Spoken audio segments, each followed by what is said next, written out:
my question is, can kindness start at home? And can we stop treating our children in hurtful ways? Can we stop beating our children when they misbehave or when they haven't done their homework? I think one major blockage to Singaporeans being kind happens to be not so much that Singaporeans don't want to be kind. I see a lot of groups trying to do things for maids and foreign workers and animals, but it seems that the main blockage is from the government departments. Sorry about that, it's not politically correct, but it seems that they are caught up with old policies that are based on old values. There's refusal to change and there's slowness to change. How do we move forward? How do you get the government departments to move and cooperate with the people on the ground who are more compassionate than them? Thank you.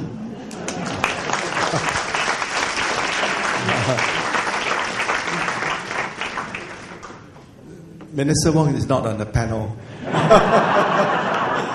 The second question from Table 4 maybe should be the theme of our next conference next year, which is, do we have a kind government?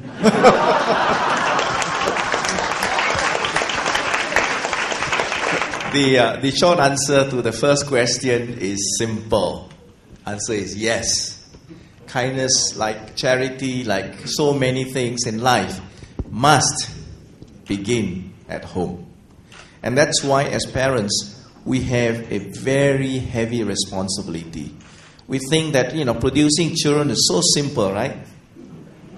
But raising them, well, it's getting harder, I understand, but it was easy for us. But, so really, we got to consider very seriously as parents and grandparents the kind of influence we have on our children.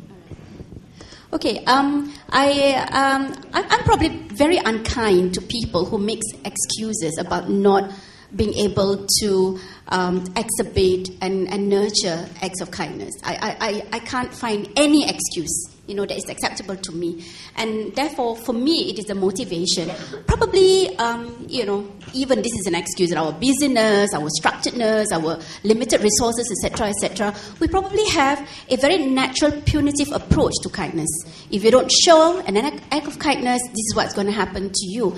And I wonder whether this is brought into the home when young people are trying to grapple with time and trying to grapple with limited resources and trying to push on, and prod on and say that, and no time to talk about what is the real motivation of kindness. So that's just my response to the parenting. I have a different take on the parent thing. I think it is, I like that you used it begins with the parents, but I think there's a whole family around the child, there's a village around the child, and the most important thing to build up values, I believe, is consistency. That the parent, the teachers in the school principal, what you read in the newspapers, not that we want one voice, we want diversity, and the politicians, that the politicians too speak consistently in the same way what they believe to be the values for our society. Then you have an individual growing with a good sense of balance and, of course, each individual's religion and interpretation of the religion. I think it is the inconsistencies that cause the arbitrary behaviors in each individual. So that is my take on the parent thing. The question on domestic workers and children, I'm from a human rights background for a very long time. I will say yes, caning is such a short-term approach to let me solve the problem. I wake you up a little bit, you sit in a corner and cry.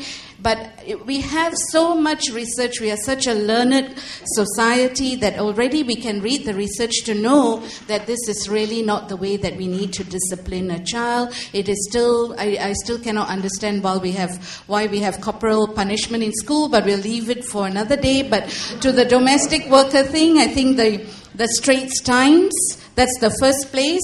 We should really again and again ask them to stop using the word maid, because this is a domestic worker And in Philippines, they go even one step further. They call it a service worker in the home, whichever. But it is a worker. We have an issue because we do not recognize a homemaker. I'm a wife. I do all the work. I don't get CPF, etc. So to recognize a paid person in the home becomes really difficult. But yet, she is not of the family. She's an outsider coming in. She has to be a domestic worker. We fixed that. This whole thing that Prof. Tomiko has outlined for us will be different. Do we dare to really abuse anyone at the workplace to this extent, pinch and scold and deprive of food?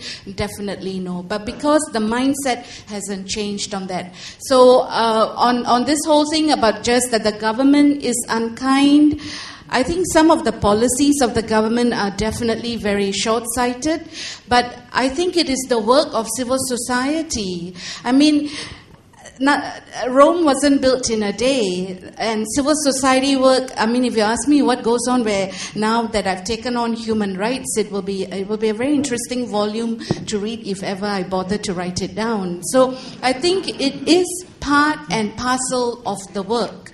But yes, we do not need government officials to call us anti-government, anti-establishment, etc. I'm not calling you any names, so stop the labels. But the work needs to be respected by both. And it is a two-way street. I think Singapore today is no longer a one-way street. At one time, it was very one-way. I think now they are trying to make it more and more two ways.